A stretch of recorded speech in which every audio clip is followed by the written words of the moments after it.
வணக்கம். இது crime time. நான் நந்தா. கேரளாவில் தோட்ட தொழிலாளர்களை அச்சுறுத்தி வந்த புலி கூண்டில் சிக்கியிருக்கிறது. பொதுமக்கள் நிம்மதியடைந்துள்ளனர். 2 மாதங்களாக போக்கு காட்டி வந்த புலி சிக்கியது எப்படி?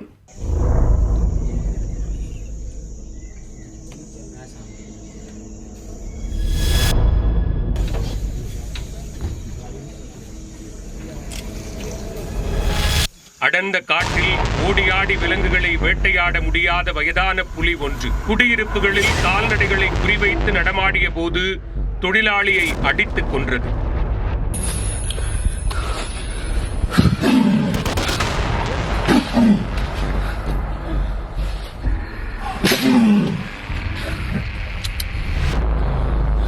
பொதுமக்கள் மரண பீதியில் உறைந்திருந்த நிலையில் புலியை வனத்துறையினர் பொறிவைத்து பிடித்துள்ளனர்.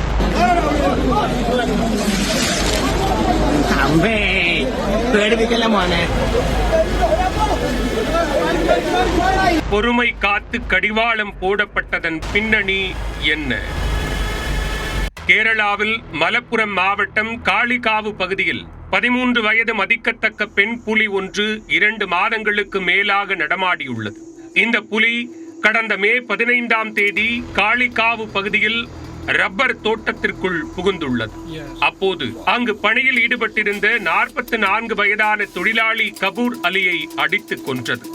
அது ஆட்கொல்லி புலியாக இருக்குமோ என்று அஞ்சிய தொழிலாளர்கள் உடனடியாக பிடிக்க வேண்டும் என்று வலியுறுத்தினர். இதனையடுத்து காளிகாவு மற்றும் அடக்கக்குண்டு பகுதிகளில் சிசிடிவி கேமராக்களை பொருத்தி புலியின் நடமாட்டத்தை வனத்துறையினர் கண்காணித்து வந்தனர்.